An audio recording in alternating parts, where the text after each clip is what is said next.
ഈസിയായിട്ട് തെളിയിക്കാൻ കഴിയും.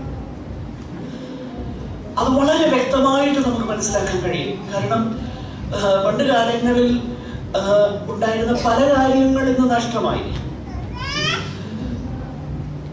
ഒരു ആഴ്ചയും ഒരു മാസവും ഒക്കെ ടി.ജി. ഉമ്മൻ തുടങ്ങിയ കർത്താവിന്റെ അനുഗ്രഹീത ടി.ജി. ഉമ്മൻ, സി.കെ. ഡാനിയൽ തുടങ്ങിയ കർത്താവിന്റെ ഭൃത്യന്മാർ ഞങ്ങളുടെ മാതൃസഭയിൽ വന്ന് താമസിച്ച് അവിടെ പാർത്ത് ക്ലാസ്സുകൾ എടുക്കുന്നത് ഞാൻ ഓർക്കുന്നുണ്ട്. സോ പീപ്പിൾ വർ ത്രോങ്ങിങ്, കൂടി വരും, വളരെ ദൂരെ നിന്ന് നടന്ന്. ഇന്നത്തെ സൗകര്യങ്ങളൊന്നും ഇല്ലാതിരുന്ന ആ സന്ദർഭത്തിൽ വഴിവിളക്കോ അല്ലെങ്കിൽ ടോർച്ചോ ഇതൊന്നും ഇല്ലായിരുന്നപ്പോൾ ചൂട്ടൊക്കെ കത്തിച്ചുകൊണ്ട് വലിയ ആൾക്കൂട്ടം ഞങ്ങളുടെ സഭാ ഹാളിൽ കൂടി വരുന്നത് ഞാൻ ഓർക്കുന്നു. ഞാൻ പറഞ്ഞതിന്റെ താല്പര്യം, when a person is truly filled with the Spirit, he will simply love scriptures. അതൊരു പരിണിത ഫലങ്ങളിൽ ഒന്നാണ്. അത് നമ്മൾ എത്രയല്ലെന്ന് പറഞ്ഞാലും ദൈവവചനം അത് പഠിപ്പിക്കുന്നു. അപ്പോസ്തലന്മാരുടെ ഉപദേശം കേൾക്കുക എന്നുള്ളത് ദൈവവചനത്തോടുള്ള താല്പര്യവും വാഞ്ചയും ദാഹവും ഇത് ആത്മനിറവിന്റെ പരിണിത ഫലങ്ങളിൽ ഒന്നാണ്. അത് മുഴുവനാണെന്ന് ഞാൻ പറയുന്നില്ല, അതിലൊന്നാണ്. അപ്പോൾ ഒന്നാമതായിട്ട് നമ്മൾ കാണുന്നു, they listen to, they devoted themselves. ആ വാക്ക് വളരെ ഇമ്പോർട്ടൻ്റ് ആണ്. നമ്മൾ മലയാളത്തിൽ അവർ കേട്ടെന്ന് അങ്ങനെ എഴുതുന്നെങ്കിലും ഗ്രീക്ക് ഭാഷയിലുള്ള ആ പദപ്രയോഗത്തിന്റെ ഒരു അല്പം കൂടെ ശരിയാകുന്ന അർത്ഥം വരുന്ന ട്രാൻസ്ലേഷനാണ് they devoted themselves to the teachings. Devote ചെയ്യുക എന്നൊക്കെ പറഞ്ഞു കഴിഞ്ഞാൽ നമുക്കറിയാമല്ലോ, ഒരു പ്രത്യേക കാര്യത്തിന് വേണ്ടി താല്പര്യത്തോടെ വാഞ്ചയോടെ മനഃപൂർവമായും സമയം വേർതിരിച്ച് അത് ഏറ്റവും താല്പര്യമുള്ള കാര്യമായതുകൊണ്ട് അത് ചെയ്യാനായിട്ട് ഇഷ്ടപ്പെടുന്ന കാര്യത്തെക്കുറിച്ചാണ് ഡിവോട്ട് ചെയ്യുക എന്ന് പറയുന്നത്. അതാണ് നമ്മളിവിടെ കാണുന്നത്. ഒന്നാമത് അവര് ദൈവവചനം കേൾക്കാനുള്ള അവരുടെ താല്പര്യം. രണ്ടാമതായിട്ട് നമ്മൾ കാണുന്നു, അവര് കൂട്ടായ്മയെ ആചരിച്ചു. They devoted themselves to fellowship. കൂട്ടായ്മ എന്നുള്ളത് വളരെ വ്യക്തതയോടെ നമുക്കിവിടെ കാണുവാൻ കഴിയുന്നുണ്ട്. കൂട്ടായ്മ എന്നുള്ളത് രണ്ട് അർത്ഥങ്ങൾ പുതിയ നിയമം അതിന് നൽകുന്നുണ്ട്. കൂട്ടായ്മ എന്നുള്ളത് പൊതുവായി നാം ആത്മീകമായി പങ്കിടുന്ന കാര്യങ്ങളെ കുറിച്ച്, what we share together commonly. എല്ലാവരും ശ്രദ്ധിക്കണേ, പൊതുവായി നാം ആത്മീകമായി പങ്കിടുന്ന കാര്യങ്ങളെ കുറിച്ച് കൂട്ടായ്മ എന്ന് പറഞ്ഞിട്ടുണ്ട്. വാക്യം എടുത്ത് വായിച്ച് എക്സ്പ്ലെയിൻ ചെയ്ത് മുന്നോട്ട് പോകാം. പലപ്പോഴും ഞാൻ ഈ വാക്യങ്ങൾ വായിക്കാത്തത് കൊണ്ട് പല പ്രിയപ്പെട്ടവർക്കും പല കാര്യങ്ങളെ കുറിച്ചും വ്യക്തത ഇല്ലാതിരിക്കുന്നു എന്നൊരു ഒരു ഫീഡ്ബാക്ക് എനിക്ക് കിട്ടിയിട്ടുണ്ട്. വാസ്തവത്തിൽ അത് അതിനുവേണ്ടി ആ ലെവലിലേക്ക് താഴ്ന്നു വരാൻ ഞാൻ ഒരുക്കമാണെങ്കിലും അതിൻ്റെ ഒരു മറുവശം ഞാനൊന്ന് പറയട്ടെ. അതിൻ്റെ ഒരു മറുവശം അത് നമ്മുടെ ആ ബിബ്ലിക്കൽ ഇല്ലിറ്ററസിയാണ് കാണിക്കുന്നത്. കാരണം when you refer to a passage, you cannot connect with that. That proves you have no hands-on knowledge on God's word. അതാണ് നമ്മുടെ കാര്യം. നമ്മൾ ഒരു കാര്യം റെഫർ ചെയ്യുമ്പോൾ അത് പെട്ടെന്ന് കണക്ട് ചെയ്യാൻ നമുക്ക് ഒക്കുന്നില്ലെങ്കിൽ അതിൻ്റെ അർത്ഥം നമുക്ക് ദൈവവചനം മനസ്സിലാക്കാൻ കഴിയുന്നില്ലെന്നുള്ളതാണ്. അതുകൊണ്ട് ഓഫ് കോഴ്സ് അതൊരു നമ്മുടെ ഒരു ബലഹീനതയായി അല്ലെങ്കിൽ നമ്മുടെ വീഴ്ചയായി മനസ്സിലാക്കി നമ്മൾ അത് കവറപ്പ് ചെയ്യാനായിട്ട് ശ്രമിക്കണം. ദൈവവചനം വളരെ താല്പര്യത്തോടെ ദൈവത്തിൻ്റെ പരിശുദ്ധാത്മാവിനാൽ നമ്മൾ നിറയപ്പെട്ടതുകൊണ്ട് ദൈവവചനം വളരെ താല്പര്യത്തോടെ നമ്മൾ പഠിക്കാനായിട്ട് ശ്രമിക്കണം. ആകട്ടെ, നമുക്ക് മുൻപോട്ട് പോകാം. അപ്പോൾ കൂട്ടായ്മയെ കുറിച്ച് പറയുമ്പോൾ ഒന്നാമതായിട്ട് ഈ കൂട്ടായ്മയെ കുറിച്ച് ഞാൻ പറഞ്ഞല്ലോ, നമ്മൾ പൊതുവായി പങ്കിടുന്ന ആത്മീകമാകുന്ന ചില കാര്യങ്ങളെ കുറിച്ച് കൂട്ടായ്മ എന്ന വാക്ക് കൊണ്ട് അർത്ഥമാക്കുന്നുണ്ട്. ഉദാഹരണത്തിന് യോഹന്നാന്റെ 1-ാം ലേഖനം 1-ാം അധ്യായം അതിൻ്റെ 3-ാമത്തെ വാക്യം പെട്ടെന്നൊന്ന് വായിച്ചേ. നമുക്കറിയാവുന്ന വാക്യമാണല്ലോ, എടുത്ത് വായിച്ചു.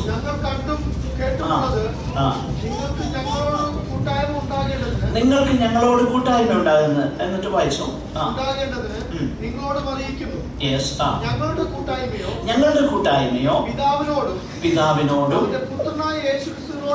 അപ്പോൾ നമുക്ക് പൊതുവായി പിതാവായ ദൈവത്തോടും അവിടുത്തെ പുത്രനാകുന്ന യേശു ക്രിസ്തുവിനോടുമുള്ള ആ കൂട്ടായ്മ ബന്ധത്തെ കുറിച്ച് ഒറ്റ വാക്കാണ് ഉപയോഗിച്ചിരിക്കുന്നത്. കൊയിനോനിയ എന്ന ഗ്രീക്ക് പദമാണ് ഇവിടെയെല്ലാം ഉപയോഗിച്ചിരിക്കുന്നത്. അപ്പോൾ അതുകൂടാതെ പിതാവാകുന്ന ദൈവം, പുത്രനാകുന്ന യേശുക്രിസ്തു, പിന്നെ 2 കൊരിന്ത്യർ 13:14 പരിശുദ്ധാത്മാവിന്റെ കൂട്ടായ്മയെ കുറിച്ച് നമ്മൾ വായിക്കുന്നുണ്ട്. അപ്പോൾ പിതാവ്, പുത്രൻ, പരിശുദ്ധാത്മാവ് എന്ന ത്രിയേക ഏകസത്യ ദൈവത്തിനോടുള്ള, ആ ദൈവത്തോടുള്ളതാകുന്ന നമ്മുടെ പൊതുവായ കൂട്ടായ്മയെ, നമ്മുടെ ആത്മീക ബന്ധത്തെ കുറിക്കുന്നതിന് ഈ പദം ഉപയോഗിച്ചിട്ടുണ്ട് വേദപുസ്തകത്തിൽ. എന്നാൽ ഇവിടെ അതിനെക്കുറിച്ചല്ല ലൂക്കോസ് വാസ്തവത്തിൽ പറയുന്നത്. ലൂക്കോസ് പറയുന്ന വിഷയം ഇവിടെ കൂട്ടായ്മ എന്നുള്ളതിന് ഒന്നുകൂടെ അവരുടെ നിത്യജീവിതത്തിൽ ഉള്ളതാകുന്ന പൊതുവായിട്ട് അവരന്യോന്യം പങ്കിടുന്ന കാര്യങ്ങളെ കുറിച്ചുള്ള കൂട്ടായ്മ ബന്ധത്തെ കുറിച്ചാണ് ഇവിടെ പറയുന്നത്. ഞാൻ പറഞ്ഞല്ലോ, 2 അർത്ഥം ഈ പദം നൽകുന്നു. ഒന്ന്, നമുക്ക് പൊതുവായി പിതാവാകുന്ന ദൈവത്തിലും അവിടുത്തെ പുത്രനാകുന്ന യേശുക്രിസ്തുവിനും പരിശുദ്ധാത്മാവാകുന്ന ആ ത്രിയേക ദൈവത്തിൽ നമുക്ക് പൊതുവായി ഉള്ള ആത്മീക കൂട്ടായ്മ ബന്ധത്തെ കുറിക്കുവാൻ ഈ പദം ഉപയോഗിച്ചിട്ടുണ്ട്. 2, നമ്മൾ പൊതുവായി എന്ന് പറഞ്ഞാൽ ശരിയായില്ല, നമ്മൾ അന്യോന്യം പങ്കിടുന്നതിനെ കുറിച്ച്, ഷെയർ ചെയ്യുന്നതിനെ കുറിച്ച് ഈ പദം ഉപയോഗിച്ചിട്ടുണ്ട് പുതിയ നിയമത്തിൽ. ആ അർത്ഥമാണ് ഇവിടെ ലൂക്കോസ് നൽകുന്നത്. ഉദാഹരണത്തിന് അതൊന്നും വ്യക്തമാകാൻ വേണ്ടിയിട്ട് 1-2 വാക്യങ്ങളൊന്ന് വായിച്ചു. ഞാൻ പറഞ്ഞല്ലോ, ഞാൻ വാക്യം പറഞ്ഞങ്ങ് പോവുകയില്ല, വായിച്ചു പോകാനാണ് താല്പര്യപ്പെടുന്നത്. 2 കൊരിന്ത്യർ 8:4 മലയാളം വേദപുസ്തകത്തിൽ 3-ാം വാക്യം, ഇംഗ്ലീഷ് വേദപുസ്തകത്തിലാണ് 4-ാം വാക്യം. ശ്രദ്ധിച്ചേ, അവിടെ ആ കളക്ഷനെ കുറിച്ച്, ഓഫറിങ്ങിനെ കുറിച്ചാണ് പറയുന്നത്. ദാരിദ്ര്യം അനുഭവിക്കുന്ന വിശുദ്ധന്മാരുടെ ഭൗതിക സന്ധാരണത്തിനായിട്ട് എടുക്കുന്ന ആ സ്വമേധ ദാനത്തെ കുറിച്ച് ഉപയോഗിക്കുന്നത് ഇതേ പദം തന്നെയാണ്. ഈ കൊയിനോനിയ എന്ന ആ പദം തന്നെയാണ് ഇവിടെ ഉപയോഗിച്ചിരിക്കുന്നത്. അപ്പോൾ ഈ 2ാമത്തെ അർത്ഥം. ഇനി ഒരു വാക്യം കൂടെ അതിനുള്ള ബന്ധത്തിൽ വായിച്ചു. 9-ാം അധ്യായം 13-ാം വാക്യം, 2 കൊരിന്ത്യർ 9:13. ഈ സഹായത്താൽ തെളിയുന്ന സേവന സന്നദ്ധത മൂലവും ക്രിസ്തുവിന്റെ സുവിശേഷം നിങ്ങൾ സ്വീകരിച്ചതിനുള്ള അനുസരണ നിമിത്തവും അവരോടും എല്ലാവരോടും നിങ്ങൾ കാണിക്കുന്ന കൂട്ടായ്മ. ശ്രദ്ധിച്ചേ, അപ്പോൾ ആ കളക്ഷൻ എടുത്തതിൽ കൂടെ പൗലോസ് പറയുകയാണ്, അവിടെയുള്ള അപൂർവമായിട്ടുള്ള സാധുക്കളായിട്ടുള്ള ഭൗതികമാകുന്ന വിഷയങ്ങളിൽ ദാരിദ്ര്യം അനുഭവിക്കുന്ന ആ വിശുദ്ധന്മാർക്ക് വേണ്ടി എടുക്കുന്ന ആ ഓഫറിങ്ങിനെ കുറിച്ച് പൗലോസ് വിളിക്കുന്നത് കൂട്ടായ്മ എന്നാണ് വിളിക്കുന്നത്. അപ്പൊ ഇവിടെ ലൂക്കോസ് ഈ അർത്ഥത്തിലാണ് ഈ പദം ഉപയോഗിച്ചിരുന്നത്. മനസ്സിലാക്കണേ, ഈ അർത്ഥത്തിലാണ്, അതായത് യോഹന്നാൻ അപ്പോസ്തലൻ ഉപയോഗിച്ചിരിക്കുന്ന ആ അർത്ഥത്തിലല്ല, നേരെ മറിച്ച് ഇവിടെ ഈ അപ്പോസ്തല പ്രവൃത്തി 2-ാം അധ്യായത്തിൽ അവർക്ക് തമ്മിലുള്ളതാകുന്ന ആ കരുതലിനെ വ്യക്തമാക്കാനായിട്ടാണ് ലൂക്കോസ് ഈ പദം ഉപയോഗിച്ചിരിക്കുന്നത്. അപ്പോൾ ഒന്നാമതായിട്ട്, as a result of being filled with the Spirit, ആത്മാവിനാൽ നിറയപ്പെട്ട ഈ സഹോദര സംഘം, ഒന്ന്, അവര് തിരുവഴുത്തുകളെ പഠിപ്പാനുള്ള താല്പര്യം അവരിൽ കൂടി.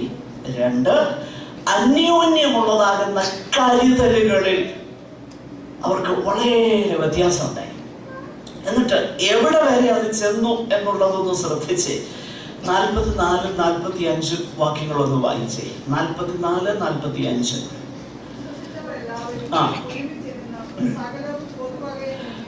പൊതുവകയെന്നുണ്ടെങ്കിലും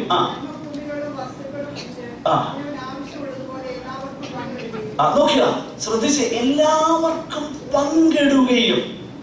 അപ്പോൾ പരിശുദ്ധാത്മാവിനാൽ നിറയപ്പെട്ട ഈ സഹോദര വർഗത്തിന്റെ ഒരു സവിശേഷത എന്നുള്ളത് ആ ഭൗതിക വിഷയങ്ങളോടുള്ള ബന്ധത്തിൽ അതിനെ ഗ്രാസ്പ് ചെയ്യുന്ന ആ മനോഭാവം കുറഞ്ഞു.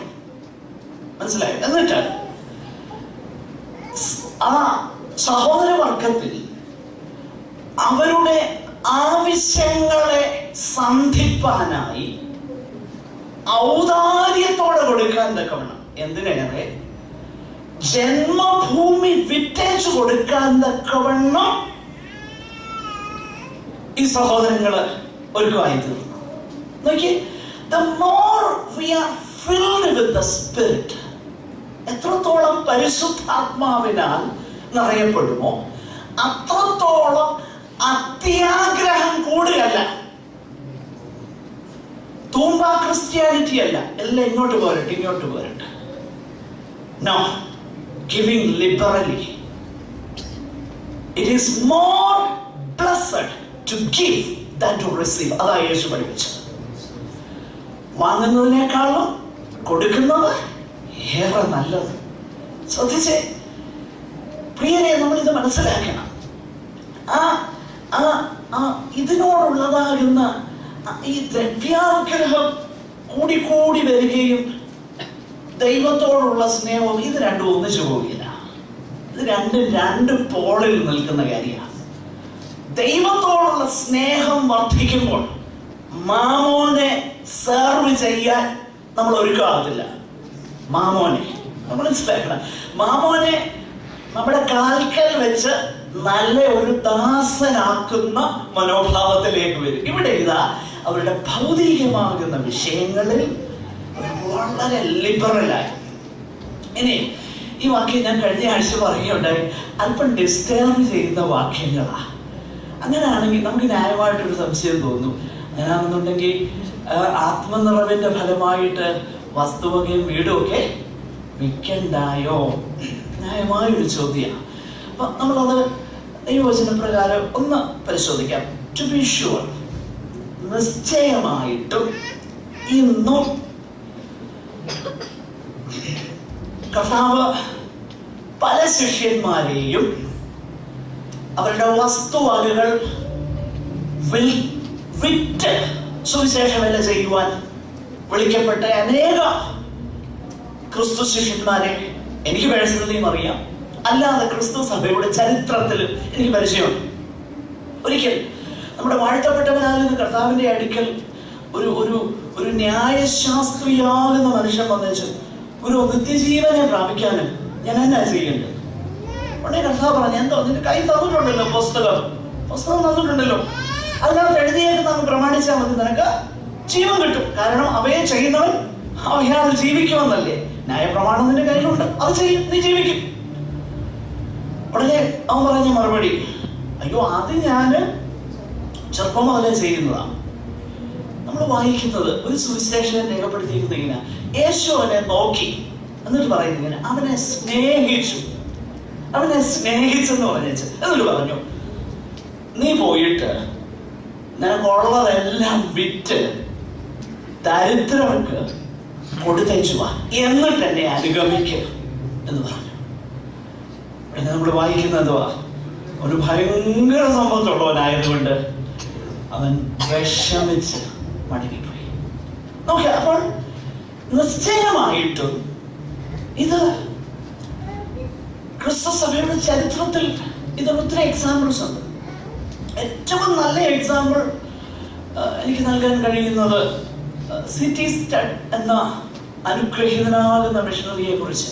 സിറ്റി സ്റ്റഡ് ഇംഗ്ലണ്ടിലെ വളരെ ധനികനാകുന്ന ഒരു മനുഷ്യനായിരുന്നു. സിറ്റി സ്റ്റഡ് അതിന്റെ പിതാവ് തന്നെ ഭയങ്കര ധനികനായിരുന്നു.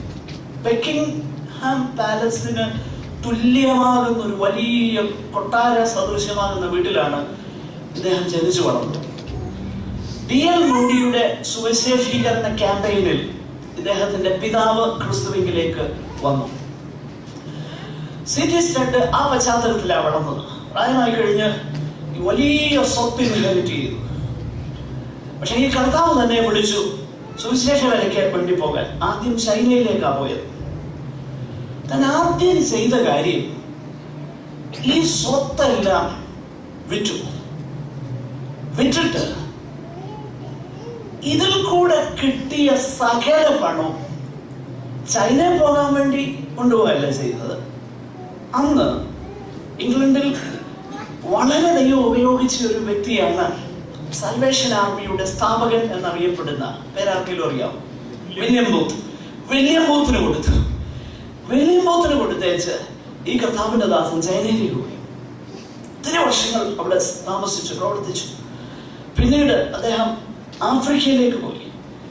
ഞാൻ പറഞ്ഞത് താല്പര്യം, ആഫ്രിക്കയിൽ ചെന്ന് അദ്ദേഹം പാർത്ത വീടിന്റെ ആ പിക്ചറും ഇംഗ്ലണ്ടിലെ തന്റെ വീടിന്റെ പിക്ചറും ഈ സിറ്റി സ്റ്റഡിന്റെ ആ ജീവചരിത്രം എന്റെ കൈവശം പുസ്തകമുണ്ട്, ഇവിടെ ഇല്ല, അമ്മയിലുണ്ട്. അതിനകത്ത് ഈ 2 പേജിൽ 2 പടം ഇട്ടിട്ടുണ്ട്. എന്നിട്ട് സിറ്റി സ്റ്റഡ് ആഫ്രിക്കയിൽ താൻ പാർത്തതാകുന്ന ആ കുടിലിന് വിളിച്ച പേരെന്നറിയോ? ബെക്കിംഗ്ഹാം പാലസ് എന്നാ വിളിച്ചത്. നോക്കെ, ഞാൻ പറഞ്ഞതിന്റെ താല്പര്യം, അങ്ങനെയുള്ളതാകുന്ന വളരെ സവിശേഷമാകുന്ന വോളണ്ടറി പോവർട്ടിയിലേക്ക് ഇന്നും കർത്താവ് അനേകരെ വിളിക്കുന്നുണ്ട്. ഞാൻ വളരെ വ്യക്തതയോടെ ആ കാര്യം പറയാം. വോളണ്ടറി പോവർട്ടിയിലേക്ക് നമ്മൾ കേൾക്കുന്നതല്ല നേരെ തിരിച്ചാണല്ലോ പറയുന്നത്. ഇതെടുത്തു അതെടുത്ത പേരെ ഉയർത്തി, അതാണല്ലോ. പക്ഷെ അങ്ങനല്ല. ഇന്നും കർത്താവ് അനേകരെ എന്ത് ചെയ്യുന്നറിയോ? ഇതിനു വേണ്ടി വിളിക്കുന്നു. നമ്മൾ മനസ്സിലാക്കണം, നമ്മൾ ഈ ഭൂമിയിൽ എത്രത്തോളം നേടി എന്നുള്ളതല്ല നിത്യതയിൽ മാറ്റർ ചെയ്യാൻ പോകുന്നത്. നമ്മൾ ഈ ഭൂമിയിൽ എത്രത്തോളം വിട്ടുകളഞ്ഞെന്നുള്ളതാണ് നിത്യതയിൽ വിലയുള്ളത്. മനസ്സിലാക്കണേ, നിത്യതയിൽ അതിനാണ് എപ്പോഴും വിലയുള്ളത്. How much V left for the sake of Christ. ഏറ്റവും പ്രാധാന്യം ഞാൻ എന്നെ തന്നെ വിട്ടു എന്നുള്ളതാ, ഏറ്റവും പ്രാധാന്യതയോടെ. അതിന് വലിയ പ്രാധാന്യമുണ്ട് നിത്യതയിൽ, നമ്മൾ മറന്നു പോകരുത്. ആകട്ടെ, this is one side of the coin.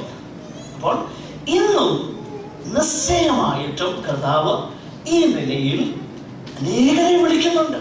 അത് ഇന്നും കർത്താവ് ചെയ്യുന്നുണ്ട്, അതിന് യാതൊരു സംശയമില്ല. പക്ഷെങ്കിൽ ഒരു കാര്യം ഞാൻ അതിനെക്കുറിച്ച് പറയാനായിട്ട് താല്പര്യപ്പെടുന്നത്, ഇത് ഒരു നിബന്ധനയല്ല, നിർബന്ധത്താൽ ആരെ കൊണ്ടും ചെയ്യിക്കേണ്ട കാര്യമല്ല. പിന്നെയോ ഇത് സ്വമേധയാ ചെയ്യേണ്ട കാര്യമാണ്. നമ്മൾ ശ്രദ്ധിച്ചു നോക്കിക്കഴിഞ്ഞാൽ ഇവിടെ ഇത് എല്ലാവരും കൂടെ ചെന്ന് ഒന്നിച്ച് വസ്തുവകയും ജന്മഭൂമികളും വിറ്റേച്ച് ഇരിക്കുക. എല്ലാവരും വായിച്ചേ, ശ്രദ്ധിച്ചേ. 45-ാമത്തെ വാക്യം ശ്രദ്ധിച്ചാൽ, അവര് സകലവും പൊതുവകയിൽ നിന്നുകയും ജന്മഭൂമികളും വസ്തുക്കളും വിറ്റ് അവനവന് ആവശ്യം, whenever it was occasion, എപ്പോഴൊക്കെ അത് ആവശ്യമായി വന്നോ ആ സന്ദർഭങ്ങളിൽ അനേക സഹോദരങ്ങൾ അത് ചെയ്തു. പക്ഷെ താഴോട്ട് ശ്രദ്ധിച്ചേ, അപ്പോൾ തന്നെ അവർക്ക് വീടുകൾ ഉണ്ടായിരുന്നു. ശ്രദ്ധിച്ചേ, വീട്ടിൽ അവരെന്ത് ചെയ്തു? അപ്പം മുറുകി. അപ്പൊ അതിന്റെ അർത്ഥം ഇത് നിർബന്ധമായിട്ടും എല്ലാവരും ചെയ്യണം എന്ന കാര്യമല്ല. നേരെ മറിച്ച് ദൈവത്തിന്റെ പരിശുദ്ധാത്മാവിനാൽ പ്രത്യേകമാകുന്ന പ്രേരണയാൽ സ്വമേധയാ ചെയ്യുന്ന കാര്യം. ഇത് മറന്നു പോകരുത്.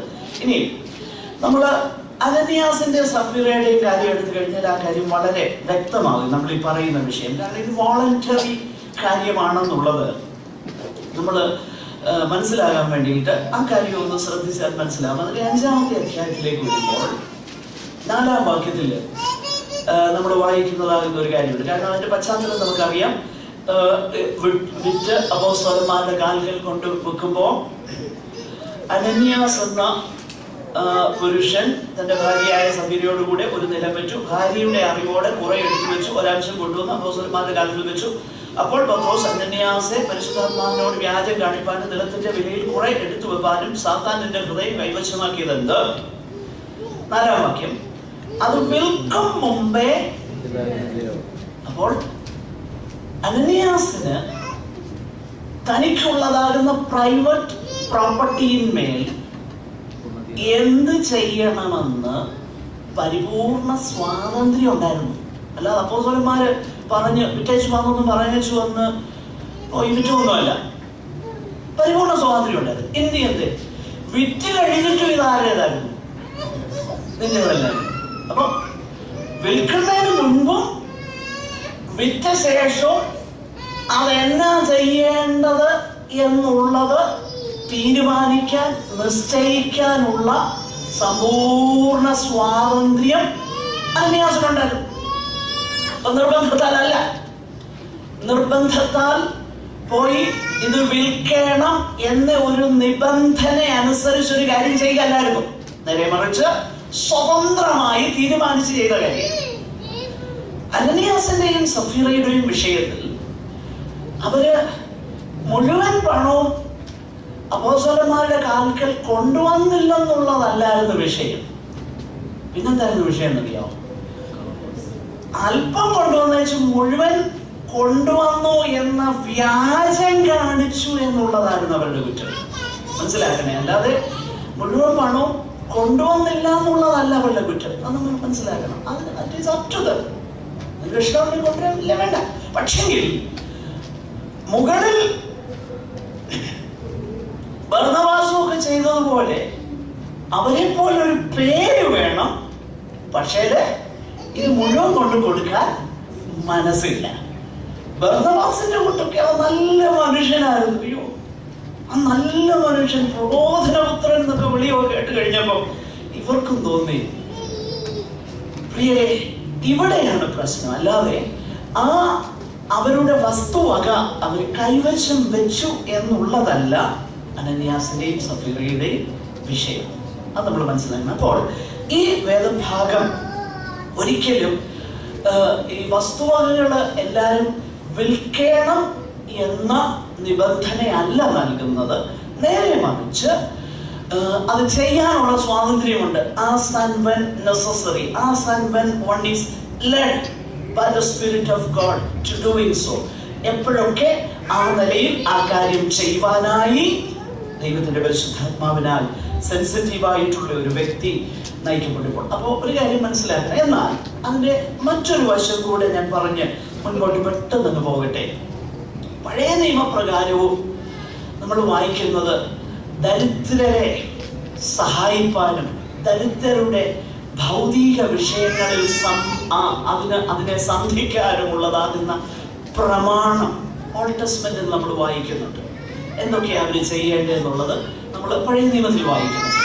പഴയ നിയമത്തിൽ നിബന്ധനയാൽ ആ കാര്യം ചെയ്തെങ്കിൽ പുതിയ നിയമത്തിലേക്ക് വരുമ്പോൾ ആത്മനിറവിൽ ജീവിക്കുന്ന വിശുദ്ധന്മാർ പഴയ നിയമത്തിന്റെ നിബന്ധനയെക്കാളും കുറവല്ല ചെയ്യേണ്ടത്, നിശ്ചയമായിട്ടും അതിനേക്കാളും ലിബറൽ ആയിരിക്കണം.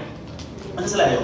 അതായത് പഴയ നിയമകാലത്ത് ദൈവത്തിന്റെ പരിശുദ്ധാത്മാവ് ഉള്ളിൽ വാസം ചെയ്യാത്ത കാലത്ത് പോലും ദരിദ്രനെയും അനാഥനെയും വിധവയെയും കുറിച്ച് ആ ദൈവത്തിന് ഇന്നും മാറ്റമില്ല. നമ്മൾ വായിക്കുന്നത് സങ്കീർത്തന പുസ്തകങ്ങളൊക്കെ നമ്മൾ അതല്ലേ വായിക്കുന്നത്. സ്വർഗത്തിൽ ഇരിക്കുന്നെങ്കിലും ഭൂമിയിലുള്ളവയെ എന്ത് ചെയ്യുന്നു അറിയാമോ? കുനിഞ്ഞു നോക്കുന്നതാണ് വായിക്കുന്നത്. എന്നിട്ട് പറയുക, അവൻ ദരിദ്രനെ പൊടിയിൽ നിന്ന് ഉയർത്തി. നോക്കുക. അപ്പോ അനാഥനെ കുറിച്ചും വിധവയെ കുറിച്ചും കഷ്ടത അനുഭവിക്കുന്നവരെ കുറിച്ചും മനസ്സലിവുള്ളവനാകുന്ന ഒരു യഹോവയാകുന്ന ദൈവത്തെ കുറിച്ചാണ് പഴയ നിയമത്തിൽ നമ്മൾ വായിക്കുന്നത്. പുതിയ നിയമത്തിലും ഇത് തന്നെയാണ് വായിക്കുന്നത്. കാരണം പൗലോസിന്റെ വലിയ ആ ഉപദേശത്തിന്റെ ആ വിഷയത്തിന് വേണ്ടി വളരെ ശക്തമാകുന്ന ലേഖനം എഴുതുമ്പോൾ ഗലാത്യ ലേഖനത്തിൽ നമ്മൾ വായിക്കുന്നത് 2-ാം അധ്യായത്തിൽ അപ്പോസ്തലന്മാര് ഞങ്ങൾക്ക് കൂട്ടായ്മയുടെ വലം കൈ തന്നെന്നൊക്കെ പറയുമ്പോൾ ഒരു കാര്യം മാത്രമേ അവർ ഞങ്ങളോട് ആവശ്യപ്പെട്ടുള്ളൂ: ദരിദ്രരെ നിങ്ങൾ ഓർത്തുകൊള്ളേണം. എന്നിട്ട് പൗലോസ് പറയാ, ഞങ്ങൾ അത് ചെയ്യാൻ എപ്പോഴും ഉത്സാഹിച്ചിരിക്കുന്നു. അപ്പോൾ അപ്പോൾ ഈ കാര്യത്തിൽ ദൈവസഭയുടെ ലിബറാലിറ്റി ദൈവസഭയുടെ ലിബറാലിറ്റി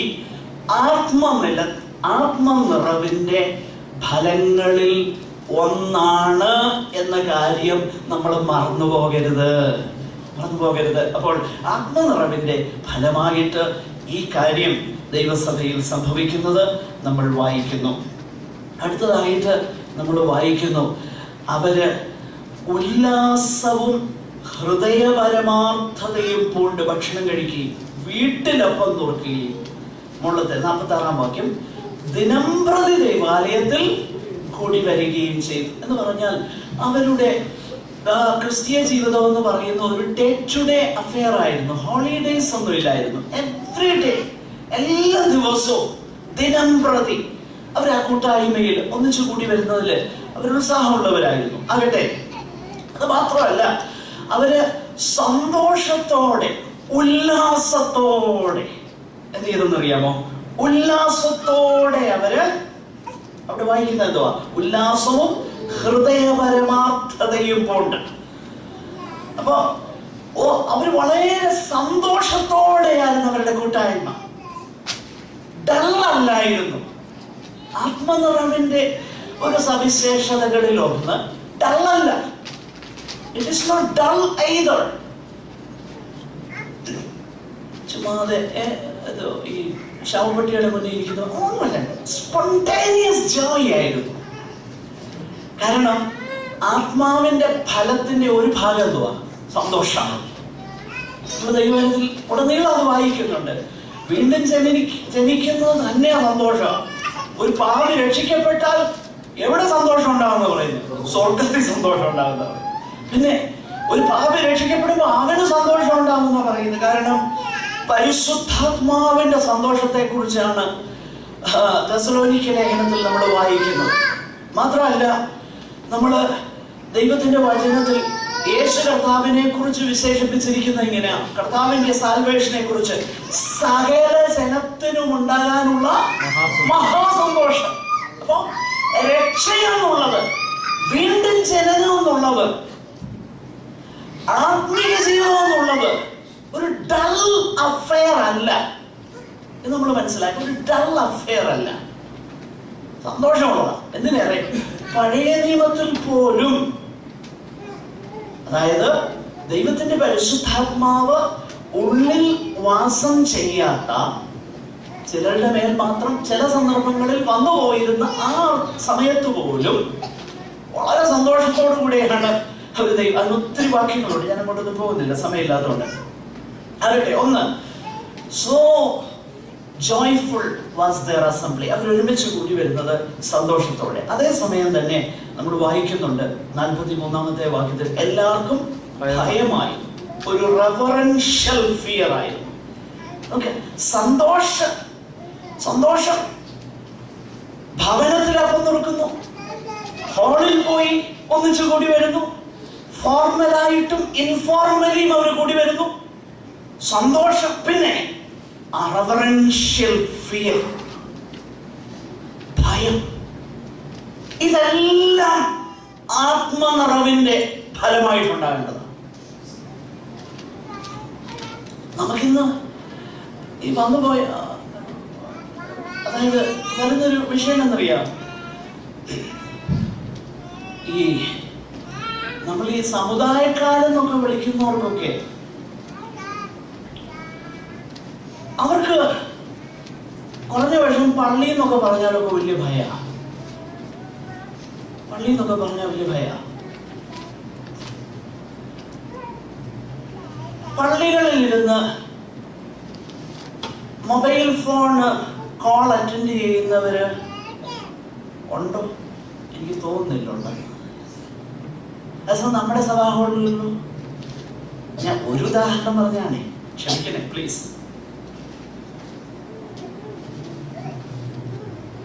അവർക്ക് ഭയമാണ്. ആ കുറഞ്ഞ പക്ഷം ആ നാലുകെട്ടിനുള്ളിലേക്ക്, ആ ഹോളിനുള്ളിലേക്ക് ചെല്ലുമ്പം ഭയം.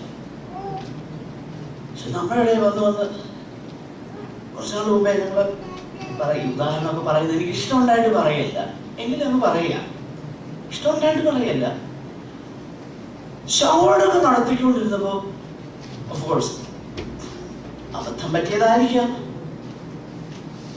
ശവസംസ്കാരം ചെയ്തുകൊണ്ടിരുന്നപ്പോ ഏണയിൽ നിന്ന് കരയുന്നു. എന്തിന്? അറ്റ്ലീസ്റ്റ് അതിനൊരു സോഷ്യൽ ഇവന്റ് അല്ലേ അത്?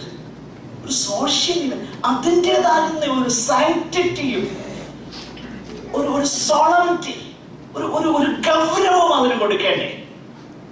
അതിന് മനഃപൂർവ്വമാകുന്ന ഒരു ശ്രമം വേണ്ടേ? അത് ഇതൊക്കെ നമ്മുടെ മെന്റാലിറ്റിയെ വെളിപ്പെടുത്തുന്നതാകുന്ന പ്രവർത്തനങ്ങളാണ്. ഞാൻ ഇതൊക്കെ ഒരു ചെറിയ ഉദാഹരണങ്ങളായിട്ട് പറഞ്ഞതേ ഉള്ളൂ. അതുപോലെ ഒത്തിരി കാര്യങ്ങളുണ്ട്. എന്നാൽ ആത്മ നിറഞ്ഞ ഈ വിശുദ്ധന്മാരുടെ കൂട്ടത്തിൽ ഡള്ളല്ലായിരുന്നു. അറ്റ് ദ സെയിം ടൈം എല്ലാവർക്കും ഭയമായി. റെസ്പെക്റ്റഡ്. ദൈവം വെച്ചിരിക്കുന്നതാകുന്ന ആ അതോറിറ്റിയും ദൈവം വെച്ചിരിക്കുന്നതാകുന്ന ആ ഘടനയും ഇതെല്ലാം അതിനെ റെസ്പെക്ട് ചെയ്യാനും ആ നിലയിലുള്ളതാകുന്ന ഒരു ഭയവും ആ ക്രമത്തെ അതിനെ വയലേറ്റ് ചെയ്യാതെ ആ നിലയിൽ തന്നെ ഈ വിശുദ്ധന്മാരായിരുന്നു എന്നുള്ളത് നമ്മൾ വായിക്കുന്നു. അത് മാത്രമല്ല, നോ വണ്ടർ ഈ കൂട്ടത്തിലേക്ക് ഒത്തിരി പേര് ചേർന്നു വന്നു. നമ്മൾ താഴെ വായിക്കുന്നത് എന്തുവാ? 47-ാമത്തെ വാക്യത്തിലേക്ക് വരുമ്പോൾ നോക്ക, അതിന്റെ മുകളിൽ പറയുന്നത് അവരെന്ത് ചെയ്യുന്നറിയുമോ? സകല ജനത്തിന്റെയും കൃപയെ അനുഭവിച്ചു. അപ്പോൾ ഡിഫറെന്റ് പീപ്പിൾ.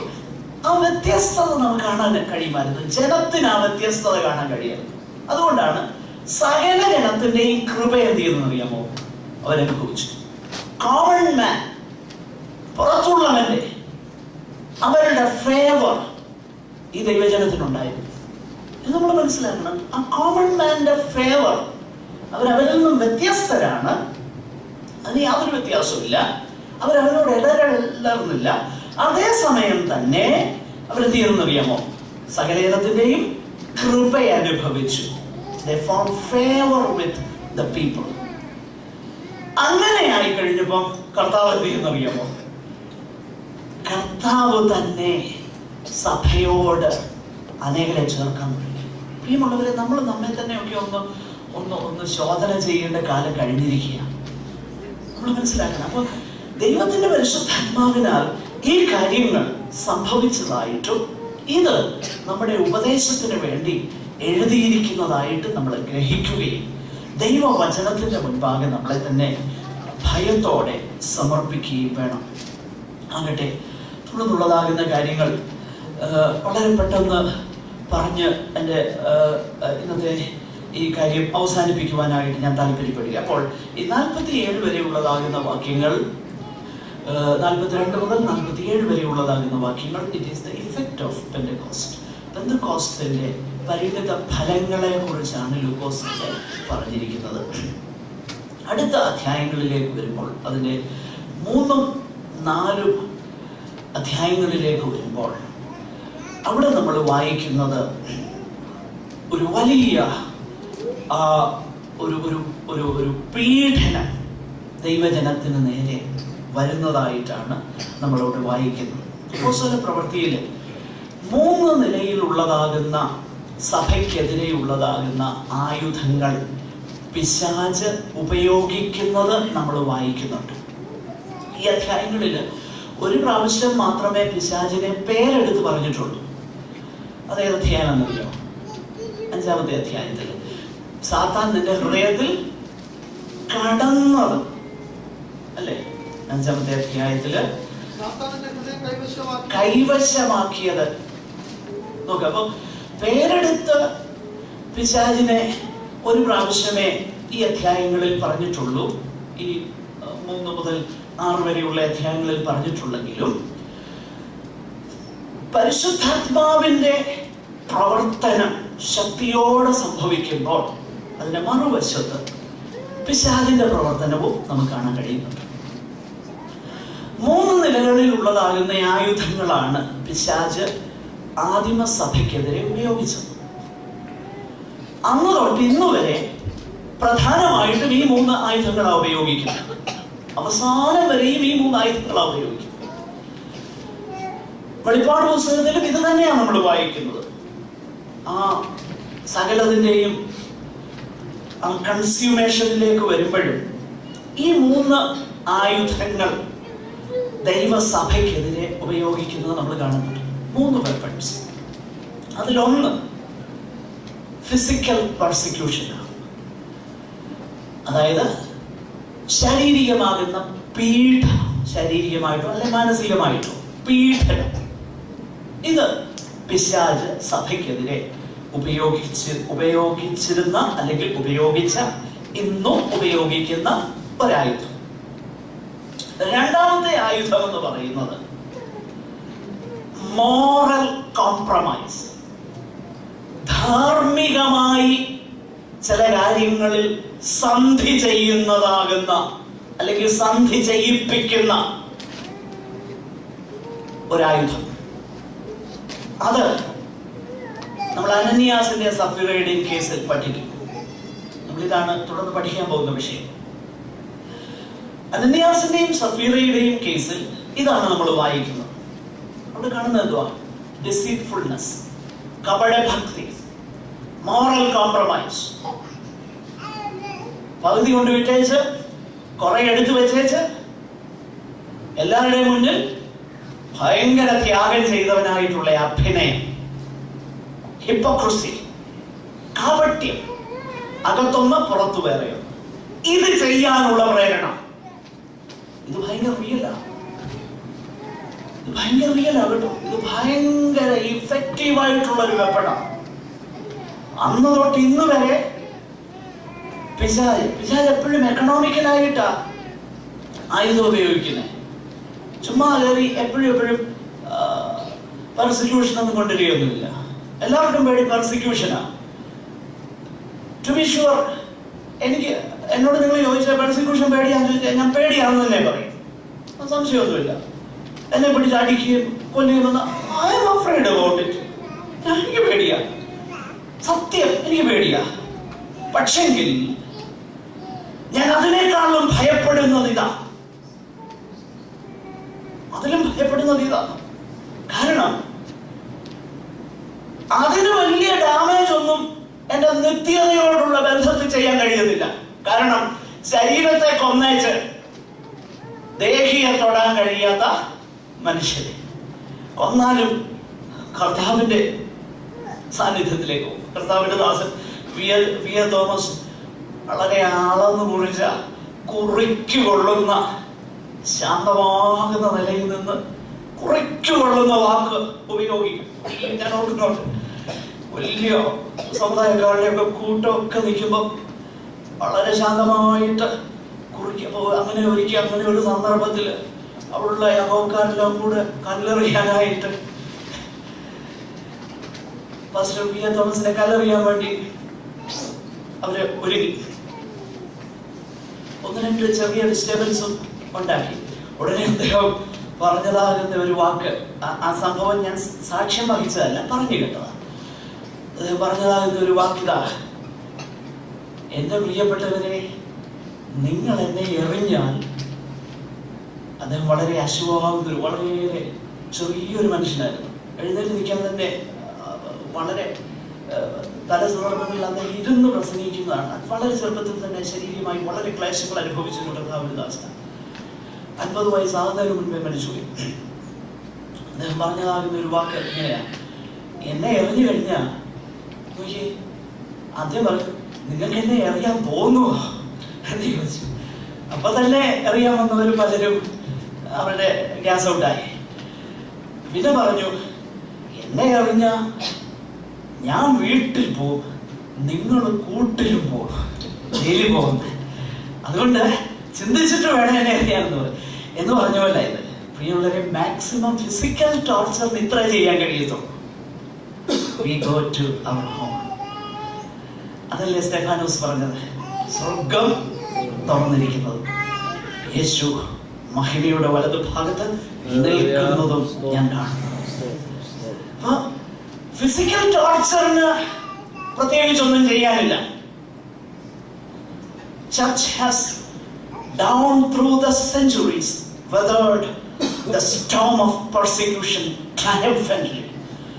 വിജയത്തോടെ കഴിഞ്ഞ നൂറ്റാണ്ടുകളിൽ ദൈവസഭ പീഡനത്തിന്റെ ആ പ്രതികൂല കാറ്റിനെ അതിജീവിച്ച് ലക്ഷ്യസ്ഥാനത്തൊക്കെ ചെന്നിരുന്നു. എന്നാൽ ഈ വിഷയം അനേക സന്ദർഭങ്ങളിൽ ഒത്തിരി പേരെ വീഴ്ത്തിയ വിഷയമാണ്. Moral compromise. It takes different forms. ഒരു ഫോം അല്ല ഇത് ഉള്ളത്, ഒത്തിരി ഫോംസ് ഉണ്ട്. നിങ്ങൾക്ക് മനസ്സിലാക്കാൻ കഴിയുമല്ലോ. കാപട്യവും എന്ന് വേണ്ട, ഒത്തിരി ഫോംസ്, പല നിലകളിൽ ഇതുണ്ട്. മോറൽ കോംപ്രമൈസ് ഇത് ദൈവസഭയ്ക്കെതിരെ ഉപയോഗിച്ചു. അത് ദൈവസഭയ്ക്കെതിരെ ഉപയോഗിച്ചപ്പോഴും പരിശുദ്ധാത്മാവ് നിറഞ്ഞ പത്രോസ് പറഞ്ഞതെന്നറിയാം, ഹെൽപ്പ് വിത്ത് യുവർ മണി. പിന്നീട് ശിമോനോട് അത് തന്നെയാ പറഞ്ഞത്, നിന്റെ സമ്പത്ത് നിന്റെ കൂടെ പോകട്ടെ. ഇത് പറയാൻ ചങ്കുറപ്പുള്ള എത്ര അപ്പോസ്റ്റൽസ് ഉണ്ട്? Help with your money. That shows we are not filled with the Spirit.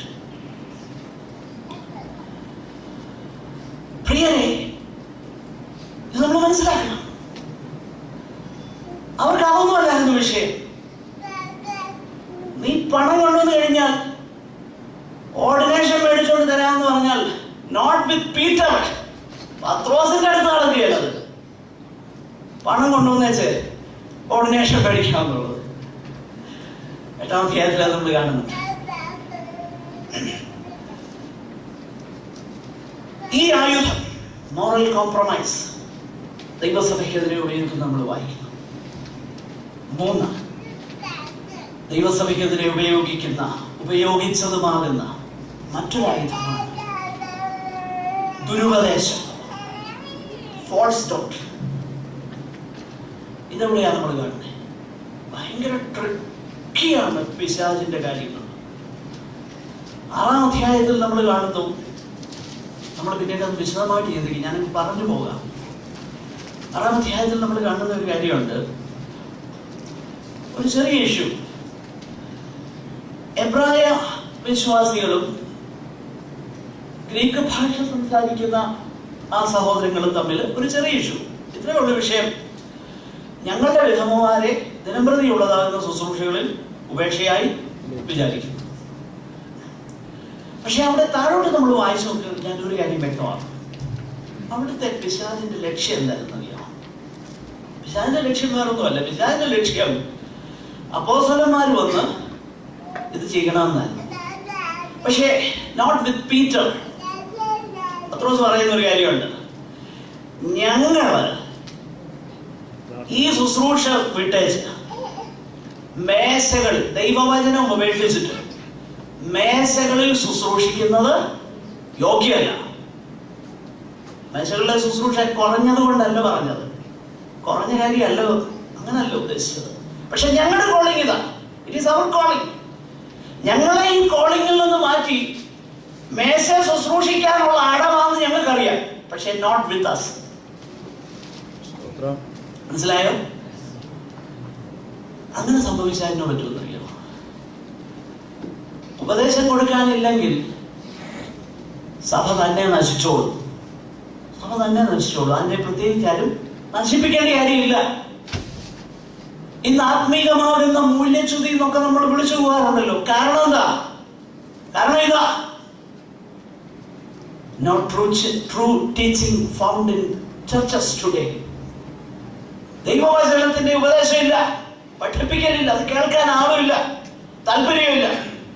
അപ്പോസ്തലന്മാർ പറഞ്ഞു, നോ, ഞങ്ങളോ വചന ശുശ്രൂഷയിലും പ്രാർത്ഥനയിലും ഉറ്റിരിക്കും. അവിടെ വായിച്ചു നോക്കിക്കഴിഞ്ഞാൽ as A result of that ദൈവവചനം പരന്നു, ശിഷ്യന്മാരുടെ എണ്ണം പെരുകി. ശ്രദ്ധിച്ചേ? അപ്പോൾ ദൈവസഭയ്ക്കെതിരെ പിശാച് ഉപയോഗിക്കുന്ന ഈ 3 ആയുധങ്ങളെ കുറിച്ചാണ് ഈ തുടർന്നുള്ള അധ്യായങ്ങളിൽ പ്രധാനമായിട്ട് ലൂക്കോസ് പറയുന്ന കാര്യം. അതിനുള്ള ബന്ധത്തിൽ ഞാനത് പഠിച്ചപ്പോൾ എനിക്ക് ഭയങ്കര ഞാൻ ദൈവസന്നിധാനത്തിൽ സന്തോഷിച്ച ചില കാര്യങ്ങളുണ്ട്. അതിന്ന് പറയാൻ പറ്റുമെന്ന് എനിക്ക് തോന്നുന്നില്ല. എങ്കിലും നമുക്ക് പെട്ടെന്ന് മുൻപോട്ട് പോകാം. ഈ 3-4 അധ്യായങ്ങൾ വാസ്തവത്തിൽ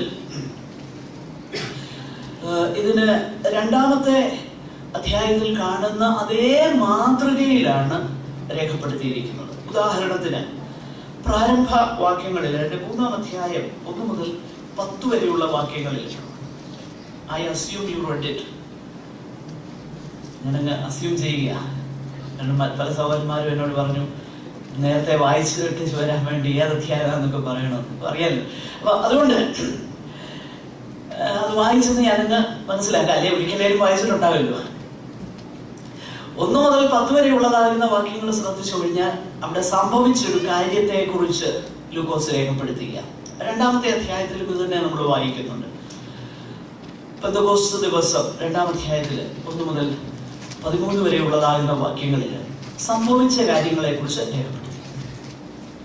രണ്ടാമതായിട്ട് നമ്മൾ അതിന് 11 മുതലുള്ള വാക്യങ്ങൾ ശ്രദ്ധിച്ചു നോക്കിക്കഴിഞ്ഞാൽ ഈ സംഭവിച്ച വിഷയത്തെ ആധാരമാക്കി പത്രോസിന്റെ ഒരു പ്രസംഗമാണ് നമ്മൾ വായിക്കുന്നത്. അതിന് 26 വരെയുള്ള വാക്യങ്ങൾ. 2-ാമത്തെ അധ്യായത്തിലും ഇത് തന്നെയാണ്, ഇതേ പാറ്റേണാണ് നമ്മൾ വായിക്കുന്നത്. 14 മുതൽ 41 വരെയുള്ളതാകുന്ന വാക്യങ്ങളിൽ പെന്തക്കോസ്ത് ദിവസം സംഭവിച്ച കാര്യത്തെക്കുറിച്ച് അതിനെ ബേസ് ചെയ്തുള്ള പ്രസംഗമാണ്. തുടർന്ന് നമ്മൾ വായിക്കുന്നത് അതിന്റെ ഇഫക്റ്റ് ആ പ്രസംഗത്തിന്റെ അവസാനത്തേക്ക് വരുമ്പോൾ ഈ പ്രബോധനത്തിൽ കൂടെ ആ കേൾവിക്കാരെ അവരെന്ത് ചെയ്യണമെന്ന് താൻ ആഗ്രഹിക്കുന്നു എന്ന് പറഞ്ഞാണ് അവസാനിക്കുന്നത്. അതുപോലെ തന്നെയാണ് ഈ പ്രസംഗവും നമ്മൾ വായിച്ചാൽ ഈ 3-ാമത്തെ അധ്യായത്തിൽ 11 മുതൽ ഉള്ളതാകുന്ന പത്രോസിന്റെ പ്രസംഗം അതിന്റെ അവസാന ഭാഗത്തേക്ക് വരുമ്പോൾ, പ്രത്യേകിച്ച് അതിന്റെ 17 തൊട്ടുള്ളതാകുന്ന വാക്യങ്ങളിലേക്ക് വരുമ്പോൾ ഈ വിഷയത്തോടുള്ള ബന്ധത്തിൽ തന്റെ കേൾവിക്കാർ അവർക്ക് അതിനോടുള്ള മനോഭാവം എന്തായിരിക്കണം എന്ന കാര്യം ഇവിടെ രേഖപ്പെടുത്തുക. അപ്പോസ്തല പ്രവൃത്തി 2:42 മുതൽ ഉള്ളതാകുന്ന കാര്യങ്ങളിൽ ആ പെന്തക്കോസ്ത് ദിവസത്തിൽ സംഭവിച്ചതിന്റെ പരിണിത ഫലമാണെങ്കിൽ ഏകദേശം അതുപോലെയുള്ളൊരു കാര്യമാണ് 4-ാം അധ്യായത്തിൽ നമ്മൾ വായിക്കുന്നത്. ഇതിന്റെ പരിണിത ഫലമായിട്ട് എന്തോ ഉണ്ടായി? ഇതിന്റെ പരിണിത ഫലമായിട്ട് സഭയ്ക്കെതിരെ ഉപദ്രവം ഉണ്ടായി.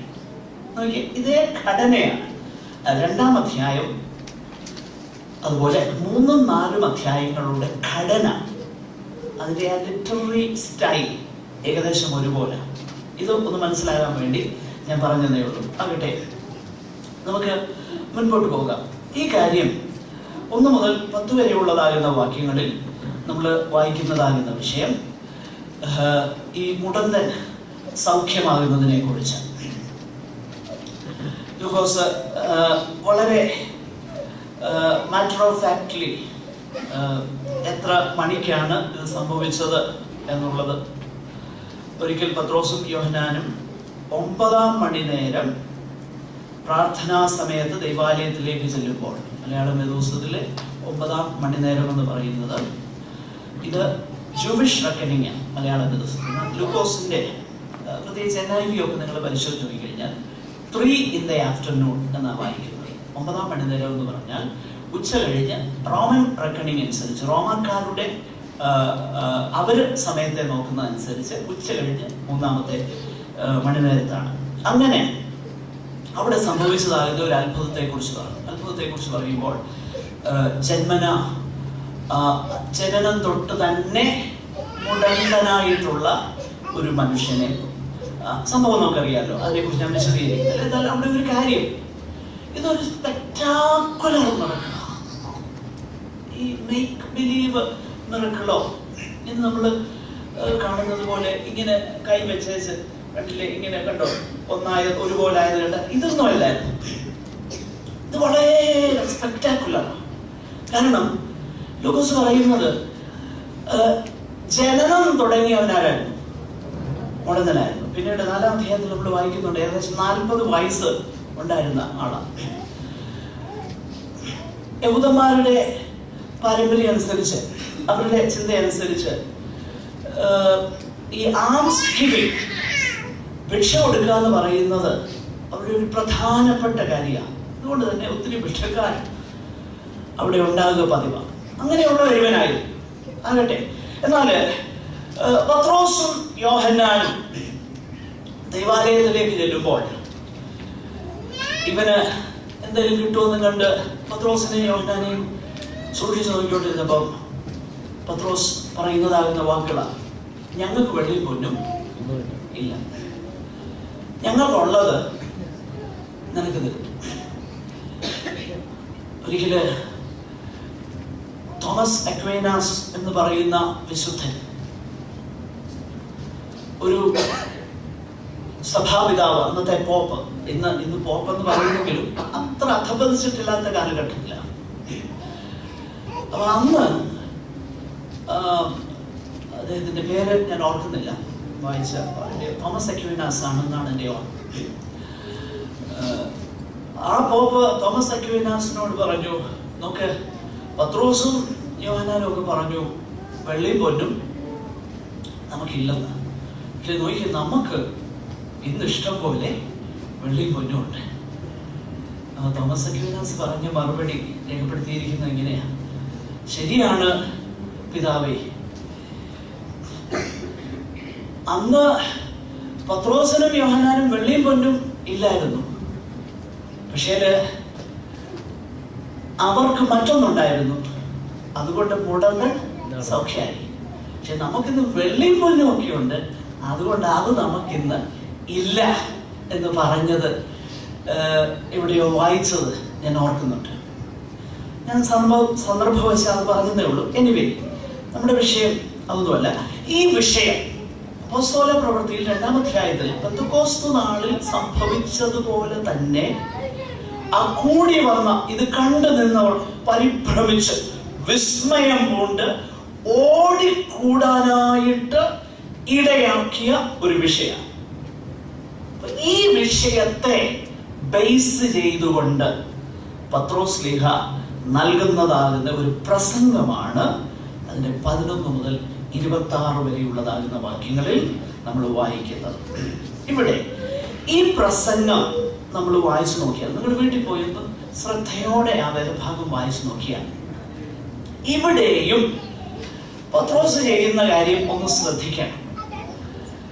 പത്രോസിന്റെ വിഷയം സൗഖ്യമായ മുടന്തനല്ല. മനസ്സിലാക്കണേ, സൗഖ്യമായ മുടന്തനെ കുറിച്ചൊന്നും പറയുന്നൊന്നുമില്ല. മൈക്കൊക്കെ അവന്റെ മുഖത്തോട്ടേക്ക് അങ്ങോട്ട് തള്ളിപ്പിടിച്ച് സാക്ഷ്യം പറയിപ്പിക്കുകയൊന്നുമല്ല. നേരെ മറിച്ച് അത് വിഷയമേ അല്ല. പിന്നെ തന്നെ കുറിച്ച് ഒരു വാക്കും പറയുന്നില്ല. പിന്നെ പറയുന്നതോ, അയ്യോ സഹോദരങ്ങളെ, ഇത് ഞങ്ങളുടെ ഭക്തി കൊണ്ട് ചെയ്തതൊന്നും നിങ്ങൾ തെറ്റായിട്ട് ധരിച്ചേക്കരുത്, അതാ പറയുന്നത്. ഇത് തന്നെയാണ് ബർന്നബാസും പൗലോസും ചെയ്യുന്ന കാര്യം. അപ്പോസ്തല പ്രവൃത്തിയിൽ 14-ാം അധ്യായത്തിൽ നമ്മൾ വായിക്കുന്നുണ്ട്. ഞങ്ങളുടെ ഭക്തി കൊണ്ട്, ഞങ്ങള് കേമന്മാരായതുകൊണ്ടുമല്ല ഇത് സംഭവിച്ചത്. പിന്നെയോ എന്നെ പറഞ്ഞെന്തറിയാ, നിങ്ങൾ ഡിസോൺ ചെയ്ത ഒരു നാമമുണ്ട്. ആ നാമം യേശുവിന്റെ നാമമാണ് എന്ന് പറഞ്ഞ് ഈ വിഷയത്തിൽ നിന്നല്ല അവരുടെ ശ്രദ്ധ മാറ്റിയിട്ട് ആ സർമൺ നമ്മൾ വായിച്ചു നോക്കിയാൽ, ആ പ്രസംഗം നമ്മൾ വായിച്ചു നോക്കിയാൽ, അത് വളരെ വ്യക്തതയോടെ ക്രിസ്തു കേന്ദ്രീകൃതമാകുന്ന ഒരു സന്ദേശമാണ്. 2-ാം അധ്യായത്തിലെ സന്ദേശം നമുക്കറിയാം. പറയുന്ന മുഴുവൻ യേശു ക്രിസ്തുവിനെ കുറിച്ചാണ്. ഇവിടെയും യേശു ക്രിസ്തുവിനെ കുറിച്ചാണ് പറയുന്നത്. പ്രിയരെ, നമ്മളൊരു കാര്യം മനസ്സിലാക്കണം. യേശു ക്രിസ്തുവിനെ കുറിച്ച് നമുക്ക് അറിയാവുന്നത്, അറിയണം ചില കാര്യങ്ങൾ പുസ്തകത്തിൽ. കാരണം അത് ഇഗ്നോറന്റ് ആയാൽ അത് നമ്മുടെ കുറ്റമാണ്. കാരണം പുസ്തകത്തിൽ കർത്താവിനെ കുറിച്ചാണ് പറഞ്ഞത്. ഇത് അങ്ങ് പറ, യേശു ക്രിസ്തു രക്ഷിക്കുന്നവനാണെന്ന് പറ, യേശു ക്രിസ്തു സൗഖ്യമാക്കുന്നവനാണെന്ന് പറ, യേശു ക്രിസ്തു രാജാവായി മടങ്ങി വരുന്നവനാണെന്ന് പറ. ഇത്രയും പറഞ്ഞാൽ മതി. ദൈവത്തിന്റെ പരിശുദ്ധാത്മാവ് അവിടുത്തേക്ക് ഇഷ്ടമുള്ളതൊക്കെ ചെയ്തോളൂ. ഞാൻ പറഞ്ഞതിന്റെ താല്പര്യം എന്താണെന്നറിയാം, നമ്മൾ ഈ കൂടുതൽ ലംബാച്ചൗട കച്ചറാബാജി ഒന്നും പറയാതെ സിമ്പിൾ ആൻഡ് സ്ട്രൈറ്റ് ഫോർവേഡ് സാഹചര്യമൊക്കെ മനസ്സിലാക്കി കർത്താവിനെ കുറിച്ച് പറ. അതിന് ഒന്നും ആരും ഒഫൻഡഡ് ആകത്തുമില്ല, ആരും നമ്മളെ പിടിച്ച് ജയിലിലോടെത്തില്ല. കർത്താവിനെ കുറിച്ച് നമ്മൾ പറ. കർത്താവിനെ കുറിച്ച് നമ്മൾ പറയുമ്പോൾ എപ്പോഴും അവിടെ ദൈവത്തിന്റെ പരിശുദ്ധാത്മാവ് പ്രവർത്തിക്കും. ഇന്നല്ലെങ്കിൽ നാളെ ദൈവത്തിന്റെ പരിശുദ്ധാത്മാവ് ഹൃദയങ്ങളിൽ പത്രോസ് ശ്ലീഹ അതാ ചെയ്യുന്നത്. യേശു കർത്താവിനെ കുറിച്ച് വളരെ ക്രൈസ്റ്റ് സെന്റേർഡ് ആയിട്ടുള്ള ഒരു സെർമണ. ഞാൻ ഒരു കാര്യം കൂടെ പറഞ്ഞ് ഞാൻ എൻ്റെ വാക്കിലെ അവസാനിപ്പിക്കാം. ഈ തിരുനാമത്തെ കുറിച്ച് പത്രോസ് ഉപയോഗിക്കുന്ന ആ പര്യായ പദങ്ങൾ ഒന്ന് ശ്രദ്ധിച്ചു നോക്കിയാൽ എത്ര മനോഹരമായിട്ട് അത് പറഞ്ഞിരിക്കുന്നു. ഒന്ന്, 6-ാമത്തെ വാക്യം നമ്മൾ ശ്രദ്ധിച്ചാൽ നസ്രയനാകുന്ന യേശു ക്രിസ്തു, നസ്രയനാകുന്ന ജീസസ് ഓഫ് നസറത്ത്, ഈ നാമം പത്രോസോട് പറയുന്നു. 13-ാമത്തെ വാക്യത്തിലേക്ക് വരുമ്പോൾ താൻ പറയുന്നത് ദൈവം തന്റെ ദാസനായ യേശുക്രിസ്തുവിനെ കുറിച്ച് പറയുന്നത് ഗോഡ്സ് സെർവന്റ്. ഈ ആശയം നിശ്ചയമായിട്ടും യെശയ്യാവിന്റെ പ്രവചനത്തിലുള്ളത് 52-50 മുതലുള്ള അധ്യായങ്ങളിൽ ഗോഡ്സ് സെർവന്റ്, യഹോവയുടെ ദാസൻ, അവിടുത്തെ സവിശേഷതകളും അവിടുത്തെ പ്രവർത്തനങ്ങളെ കുറിച്ചൊക്കെ നമ്മൾ വായിക്കുന്നുണ്ട്. അതിനെക്കുറിച്ച് ആ നാമത്തെ കുറിച്ച് പത്രോസ് പറയുന്നു. പിന്നെ 14-ാം വാക്യത്തിലേക്ക് വരുമ്പോൾ the holy and righteous one, പരിശുദ്ധനും നീതിമാനും. 15-ാം വാക്യത്തിലേക്ക് വരുമ്പോൾ ജീവനായകൻ, ഓതർ ഓഫ് ലൈഫ്. നമ്മുടെ കർത്താവിന്റെ നാമത്തിന്റെ ശ്രേഷ്ഠത ഇത് ഓരോന്നും കൊണ്ട് ധ്യാനിച്ച ഹൃദയത്തിൽ എന്തോ സന്തോഷമെന്നറിയാം. ജീവനായകൻ. അതിന്റെ 22-ാമത്തെ വാക്യത്തിലേക്ക് വരുമ്പോൾ മോശ പറഞ്ഞതാകുന്ന പ്രവാചകൻ, പ്രോഫറ്റ്, പ്രവാചകൻ. ഇനിയും 4-ാം അധ്യായത്തിലെ 11-ാമത്തെ വാക്യം കൂടെ ചേർക്കാമെങ്കിൽ പത്രോസ് ഉപയോഗിക്കുന്ന വേറൊന്ന്, വീട് പണിയുന്നവർ തള്ളിക്കളഞ്ഞതാകുന്ന കല്ല് അത് മൂലക്കല്ലായി തീർന്നിരിക്കുന്നു. ഈ നാമങ്ങളെല്ലാം ഉപയോഗിക്കുമ്പോൾ യേശു കർത്താവിന്റെ ആ നിസ്തുലതയെയാണ് വാസ്തവത്തിൽ പത്രോസ് ഈ വാക്യങ്ങളിൽ പറയുന്നത്. എന്തൊക്കെയാ? ഒന്ന്, അവിടുത്തെ ദാസൻ എന്ന് പറയുമ്പോൾ കർത്താവിന്റെ കഷ്ടതയെ കുറിച്ചാണ് അവിടെ വിവക്ഷിക്കുന്നത്. God servant. കാരണം യെശയ്യാവിന്റെ പ്രവചനത്തിൽ ഞാൻ താങ്ങുന്ന എന്റെ ദാസൻ, അവൻ വീതികളിൽ ശബ്ദം കേൾപ്പിക്കില്ല എന്നൊക്കെ പറഞ്ഞ് വരുന്ന, അതുപോലെ ഇതാ എന്റെ ദാസൻ കൃതാർത്ഥനാകും എന്നൊക്കെ പറയുമ്പോൾ അവനെ ഉപദ്രവിക്കുമ്പോഴും ഒക്കെയും മിണ്ടാതെ ഇരിക്കുന്ന ആടിനെ പോലെ ഇരിക്കുന്ന നമുക്ക് അവിടുത്തെ സഫറിങ്ങിനെ കുറിച്ച്. രണ്ടാമതായിട്ട് ആ ക്രിസ്തു എന്നുള്ളതാകുന്ന ആ നാമം ഉപയോഗിക്കുമ്പോൾ കർത്താവിന്റെ മഹത്വത്തെ കുറിച്ചാണ് പത്രോസ് പറയുന്നത്. മൂന്നാമതായിട്ട് പരിശുദ്ധൻ എന്ന് പറയുമ്പോൾ കർത്താവിന്റെ സ്വഭാവത്തെ കുറിച്ചാണ് അത് കാണിക്കുന്നത്. പിന്നെ ജീവനായകൻ എന്ന് കർത്താവിനെ കുറിച്ച് പറയുമ്പോൾ കർത്താവിന്റെ പ്രവൃത്തിയുടെ മഹത്വത്തെ കുറിച്ചാണ് പത്രോസ് അർത്ഥമാക്കുന്നത്. പ്രവാചകൻ എന്ന് പറയുമ്പോൾ കർത്താവിലൂടെ ഉള്ളതാകുന്ന ദൈവിക വെളിപ്പാടിനെ കുറിച്ചാണ് നാം ഗ്രഹിക്കേണ്ടത്.